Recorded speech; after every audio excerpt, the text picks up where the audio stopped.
First stop is the Ladybower Reservoir. Here, two giant 80-foot wide plug holes look like something that's been constructed through CGI, but they are indeed completely real. Ladybower is one of the many reservoirs located in England's Peak District. From the center of London at St Pancras Station, you can get to the Peak District in about 3 hours. Upon arrival, after just a short walk through the beautiful countryside, you arrive at the plug holes. Even though they look like a portal to Narnia or Australia, they are indeed just the overflow system for the reservoir. So if it rains a lot, then you get a lot of water pouring down the pipe down to the river below. The holes are pretty much like giant bath drains, and they work in the same manner. To say that a massive drain was one of the coolest things I've ever seen sounds kind of weird, but it's just so mesmerizing and just looks so out of this world.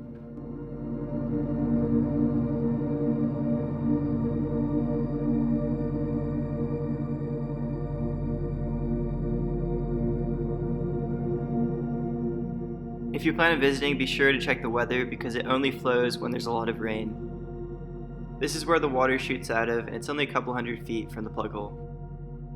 You can leave your swim trunks at home because unfortunately swimming is prohibited. Another thing that makes the Ladybower plug holes so worth visiting is the surrounding landscapes are also absolutely stunning. You can spend days walking around the countryside. Just steps from the plug holes, you can find some of the greatest hikes in England in my opinion, with those classic rolling green hills, lots of bridges, sights and landscapes, and also great pub food and great people.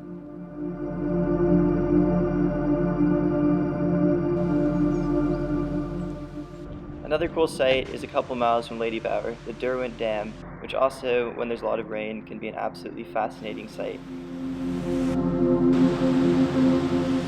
Next up we have the Tunnel of Love, located in Ukraine in a tiny town called Klevan. From start to finish, the tree tunnel spans about 4 to 5 kilometers. The tree tunnel was formed over many years by an industrial train passing by and cutting the branches into a tunnel shape. To this day, the train still passes through the tunnel once or twice a day. Although that may sound terrifying that a train comes blaring through a tunnel with lots of people in it, it actually isn't bad because the conductors are well aware of the popularity and drive super slow. No one's been seriously injured by the train, only one lady got her foot run over. As you stroll deeper and deeper into the tunnel, you'll most likely come across this group of stray dogs. They're super friendly and call this place home and love to hang out with the tourists. Each part of the tunnel has varying levels of thickness in the trees, so if you walk 1 to 2 kilometers in, it's said to be the thickest place where it really feels like you're inside of a tree tunnel. Some areas, the trees are a lot less dense, so you don't get that feeling. The time of year that you visit the Tunnel of Love will completely transform your experience. In the fall, you get these beautiful colored leaves if you make it before they fall off. In the winter, it'll be barren with no leaves on the trees. More leaves will come throughout the spring, peaking out in the summer, where it'll be a very dense tunnel, but I've read lots of horror stories that there's thousands and thousands of mosquitoes, so you have to really be prepared for that. Quickly, if you enjoyed the video, if you could please hit the thumbs up and the red subscribe button, that'd be really appreciated. The next unbelievable place to travel in Europe sends us to one of my favorite countries, Norway. Norway has so many incredible sights that it could have a whole video on its own, but one of the coolest has to be the Atlantic Ocean Road. The Atlantic Road spans over 8 kilometers or 5 miles and connects the mainland to one of the islands. The road has 8 bridges and connects between many little islands across the ocean. Along the road, there are a couple viewpoints where you can stop and get a good picture and a good view. The best time to take a drive along this road would be the summer, as during the winter it can be susceptible to really strong winds and even flooding if the storms and seas are big. The bridge cost over 122 million Norwegian krone to build, and during construction there were over 12 hurricanes that hit the bridge. Even with such an immense cost to build this, there is no toll to go and drive on the road. So if you're ever in this part of Norway, I would highly recommend taking the drive along this scenic and beautiful windy road. Our next stop is in Kandersteg in Switzerland. This has one of the best luges in probably the whole of the world. First step is to head out of town and get to the top of the mountain where the luge is located. You can either buy a gondola ticket or you can hike up to the luge. Each ride down the luge costs about $5, which for Swiss prices is super affordable considering some fruit probably costs about that.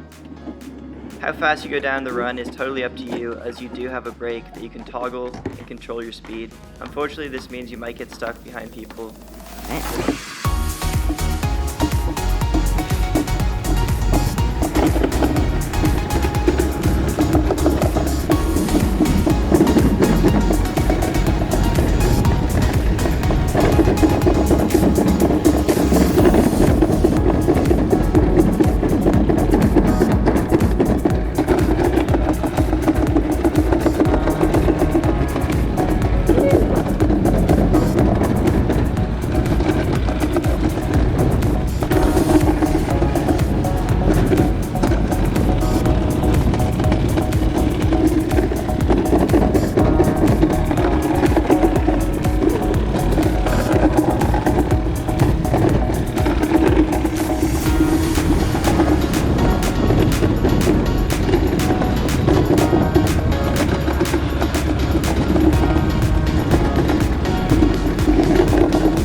Not only is the run super exhilarating, but it has some of the most spectacular views in the world.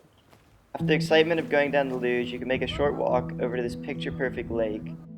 If there's no wind, then you get beautiful reflections of the Alps on the lake, and also they have free Instagram props that you can sit on and get your pictures. It's a great place to bring a picnic and just relax and have a great time looking at the beautiful nature.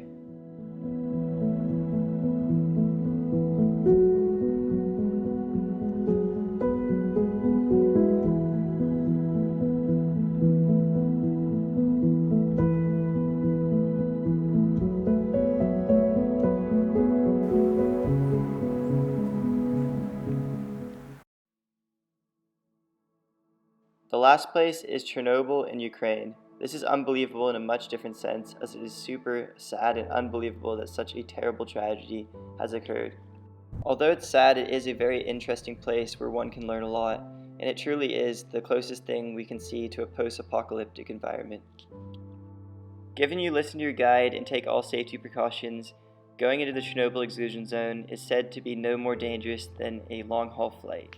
With that being said, there are many radiation hotspots scattered around Chernobyl exclusion zone, meaning that the radiation emitted in those areas is much higher.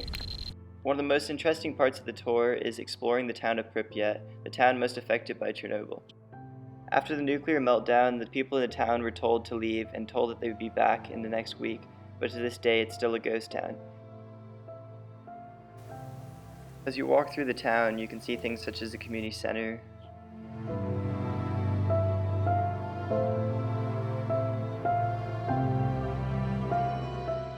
One of the most chilling sights as you walk around is how all the items are still inside the buildings, as many people thought they'd be returning back to the town just a week later.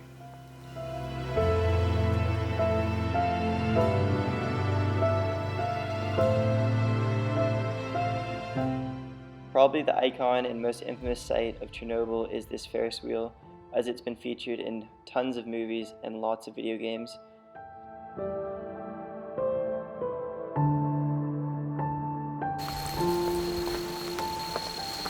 One of the most fascinating parts about visiting was seeing the sheer power of nature, and how after decades, nature has almost fully reclaimed the town.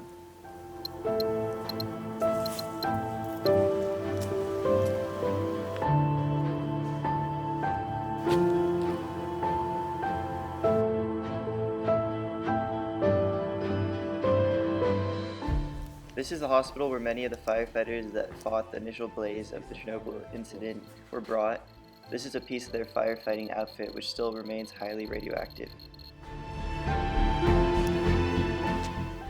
If you guys are interested in learning more about Chernobyl, I did a full 22-minute video on both my experience and more on the history of Chernobyl, if you want to check that out. Firefighters were brought to this hospital. After a day of exploring Chernobyl, you can actually look at your Geiger counter and it gives you an estimate of how much radiation you took in. On your way out of the zone, to get out, you actually have to pass through this detector. It sees if you have any radioactive particles on you. If you're clear, the gate pops open and you're allowed back into society. If you're not good, you cannot go even through. Then what happens?